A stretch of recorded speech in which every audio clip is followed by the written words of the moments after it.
Let me ask you this, because we got the G20 summit this week, and by the end of the week, folks, you're going to see the police and the clubbings and the beatings and the tear gas. It's all coming, as it already started. All right. His polls are dropping somewhat dramatically. We touched on it a little bit last week. So politically, as we begin the broader battle budget, he's going to go to the G20. What do you think the net result politically is for him with this maneuver and, you know, now the gaffe after gaffe, now the mistake after mistake, broken promise after broken promise? I don't believe that Obama is going to be brought down by process. Clinton could, or Bush Sr. could. But just like Bush Jr. could do a great job in every speech, but the body count at the end of the week in Iraq determined his fate. So when GM starts falling apart in 3 months, when the recession doesn't get any better in 3 months, when he proposes the health care stuff, when all of this happens, it's going to be on Obama's watch, and he's going to absolutely fall apart. How effective, though?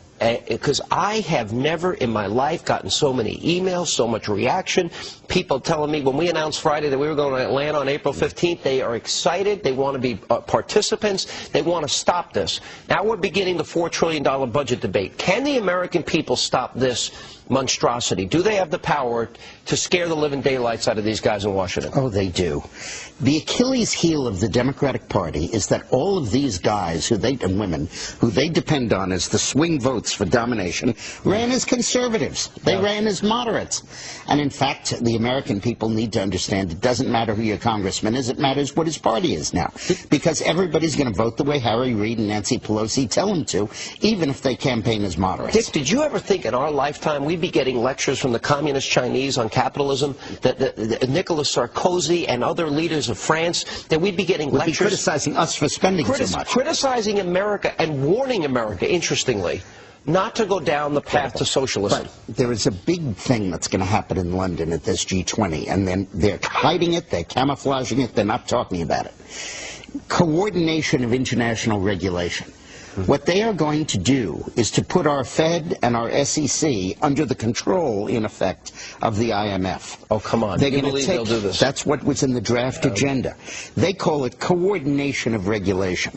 What it really is putting the American economy under international regulation. Yeah. And those people who have been yelling, oh, the UN's going to take over global conspiracy theorists.